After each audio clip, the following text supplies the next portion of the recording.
mas algo dentro de mim começa a borbulhar. Depois desse vídeo, eu aprendi a identificar a voz do Espírito Santo. Eu costumo brincar que a primeira experiência você não esquece. Eu estava passando por uma praça da cidade, era um dia frio, eu estava usando a blusa de lã, era ainda um adolescente, e durante muitos anos, quando eu e meus irmãos, à medida que nós fomos crescendo, sendo criados, nós enfrentamos muita dificuldade financeira, e durante muito tempo todo mundo usava roupa ganha, que normalmente não vem em bom estado. Agora eu com o salarinho de office boy, ralei, juntei dinheiro uns meses para dar entrada e parcelei o resto de uma blusa de lã. Dessa você compra numa promoção de loja de departamento. Ainda lembro o dia que eu estava dentro da loja e anunciaram no microfone: promoção no setor de inverno. E aí eu fui lá, aquelas queimas, comprei aquela blusa de lã, o inverno estava acabando. Tinha dia que nem frio direito estava, a gente saía suando, mas eu orgulhoso que agora eu tinha minha blusa nova de lã. Esse dia eu estou com ela. Eu estou passando por uma praça e vejo um mendigo debaixo do banco. E quando eu estou passando perto dele, começa a me chamar a atenção, eu olho para ele. Algo dentro de mim, não era uma visão espetacular, não era uma voz audível, mas algo dentro de mim começa a borbulhar. E aquela coisa interior, que eu não consigo chamar de pensamento, nem de sentimento, aquele testemunho interior parece me sugerir fortemente: aqueça esse homem. Eu lembro que eu parei, fiquei olhando para o mendigo, falei: Deus, se for você, usando aquele sistema simples que o pastor me ensinou, eu falei: me ajuda a entender o que está rolando. Eu falei: considerando que o senhor não deve ter planejado que eu passe a noite abraçado com esse homem, o senhor deve estar pedindo a minha blusa de lã. Eu passei 3 anos sem uma dessa, e agora que eu tenho uma, e eu estou olhando esse cara bêbado, dormindo no chão, que não toma banho, vou dizer uma coisa para o senhor: com ele essa blusa dura 3 dias. Comigo dura 3 anos. Se eu der a minha para ele daqui 3 dias, o senhor tem 2 passando frio. Se eu ficar, é um só. Você percebe essa hora que sua mente está dizendo: eu não quero fazer isso.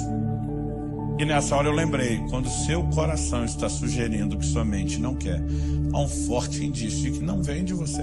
Eu não queria dar minha blusa. Eu estava desfilando ela com orgulho.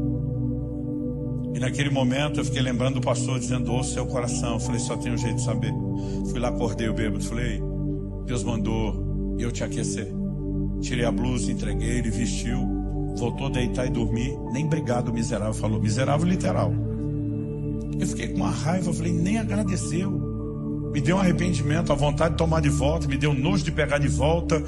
Aquele misto de sentimento. Eu queria dizer para você que eu ouvi um coral de anjos, que tudo ficou maravilhoso depois daquilo, mas nada, eu estava com raiva dele, com raiva de mim. E eu pensei: acho que deu ruim esse negócio. E agora, sem saber o que fazer, eu decido ir embora, até porque está frio. E quando eu saio e começo a dar os primeiros passos, o Espírito Santo começou a falar comigo. E ele me disse: se você aprender a seguir o testemunho interior e ouvir a minha voz, você vai viver uma vida de aventuras extraordinárias. Pensa numa promessa que tem se cumprido até hoje. Naquele momento, quando eu comecei a andar e ele começou a falar comigo, eu entendi que aquilo era Deus desde o início. E eu vou aprender a dar valor a isso. Aquele pastor naquele dia falou para mim: Luciano, o testemunho interior merece a nossa atenção. E eu comecei a lembrar que meu pai falava disso. Em outras palavras, meu pai dizia: não estou com paz para tomar essa decisão. Tomei essa decisão porque estou sentindo paz. Eu perguntava: pai, o que é esse negócio de paz? Ele estava a declaração de Paulo aos Colossenses: seja a paz o árbitro, o juiz nos vossos corações. E diz: a paz é uma espécie de confirmação que o Espírito Santo traz, de que é para avançar. Ele falou: eu leio aquilo como fosse um semáforo com um sinal verde.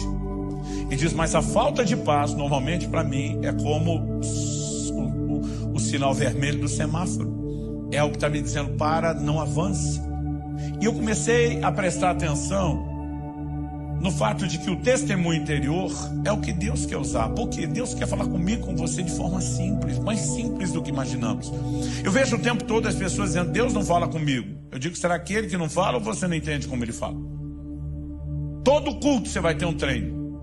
Quando chega a hora da oferta, 2 vozes vão falar dentro de você. Uma diz: dá nada não, não dá essa nota menorzinha da carteira. E a outra vai dizer, dá sim, pula, pega a outra. Eu lembro de um dia que eu falei para considerando que o irmão não é um esquizofrênico no mais alto grau de dupla personalidade, uma voz falando pode ser a sua, a outra não. Considerando que nós dois já sabemos qual é a sua, seu avarento, falei para ele. Ele não era muito empolgado para dar, ele mesmo admitia isso. Eu falei, de quem a outra voz está sugerindo que você dê? Aí ele, querendo simplesmente assim se esquivar, falou, será que é o diabo? Eu falei, só se ele converteu. Para fazer campanha, para você investir no reino de Deus, só se ele converteu. Gente, não é difícil reconhecer a voz do Espírito Santo. Ou o testemunho interior do Espírito Santo. Você chega numa roda de conversa lá no trabalho ou na escola, tem um grupo de pessoas contando piada. E você chega e começa a rir do que está ouvindo, lembra de algumas coisas, começa a contar, mas daqui a pouco a conversa migra de piada para piada suja. A diferença entre um e outro não é a falta de graça. É só às vezes a falta de pudor, de moral, de respeito, de pureza. E aí, à medida que o assunto foi virando, bateu a saudade do velho homem, você mesmo resgatou um monte de coisa, riu com eles, fez todo mundo rir. Quando você saiu de lá, algo dentro de você, não é uma visão espetacular, não é uma voz audível, mas algo dentro de você que nem você sabe explicar, está te sugerindo fortemente, esse não é o seu lugar, você não deveria ter ficado ali comendo todo esse lixo. Quem que está fazendo isso com você? O Espírito Santo. Aí vamos trocar de roda de amigos. Você deixou a roda dos ímpios e agora encontrou uma outra roda de gente da igreja. Mas não são irmãos quaisquer. São aqueles que o veneno corre no canto da boca, que a língua é bifurcada, bipartida. Curta para a parte 2.